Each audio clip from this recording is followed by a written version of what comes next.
11 तारखेपासून अकोला जिल्ह्यामध्ये पोलीस भरती सुरू होत आहे। पूर्ण महाराष्ट्र राज्यामध्ये पोलीस भरती आता होणार आहे।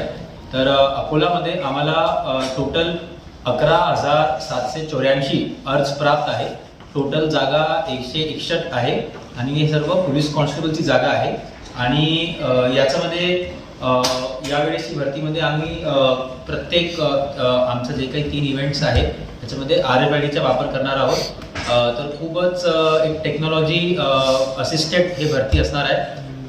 याच्यामध्ये पूर्ण भरतीसाठी जे तयारी असतात, नियोजन असतात ते मी प्रत्यक्ष स्वतः पाहणी केलेली आहे। आमचा जवळपास 450 लोकांचा बंदोबस्त, अधिकारी, कर्मचारी, क्लर्क्स पण याच्यामध्ये सामील असणार। आणि प्रत्येक प्रोसेस म्हणजे on ground registration, biometric, document verification, height, chest, नंतर 100 मीटर, नंतर गोलाफेक, नंतर 1600 मीटर यासाठी ऑन ग्राउंड मॅनेजमेंटसाठी आम्ही वेंडरची नियुक्ती केलेली आहे। आणि पूर्ण भरती अतिशय पारदर्शकपणे, अतिशय मेरिटोरियस प्रमाणे झाली पाहिजे ही आमची अशी धारणा आहे।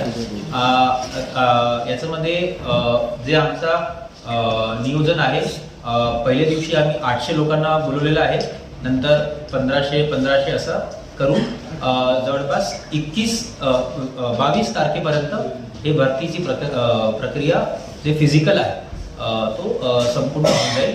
याच्यामध्ये 100 मीटर आणि गोलाफेक पोलीस हेडक्वार्टर ग्राउंडमध्ये होणार आणि 1600 मीटर वसंत देसाई स्टेडियममध्ये होणार, कारण की जे पोलीस हेडक्वार्टरचा जे ग्राउंड आहे 1600 साठी तिथे पर्याप्त जागा नाही।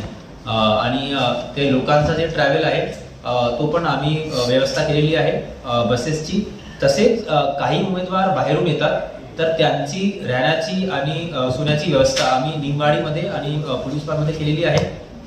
तिथे फंक्शनल टॉयलेट्स, गरम पाण्याची सोय, पिण्याच्या पाण्याची सोय हे होणार। एक महत्त्वाचं सांगायचं आहे की याच्यामध्ये हे भरतीमध्ये स्पाइक्स, शूज अलाउड नसणार आहे। तसेच इलेक्ट्रॉनिक गॅजेट्स, कोणते इलेक्ट्रॉनिक गॅजेट्स अलाउड नसणार आहे। स्मार्ट वॉचेस वगैरे पर पाबंदी आहे।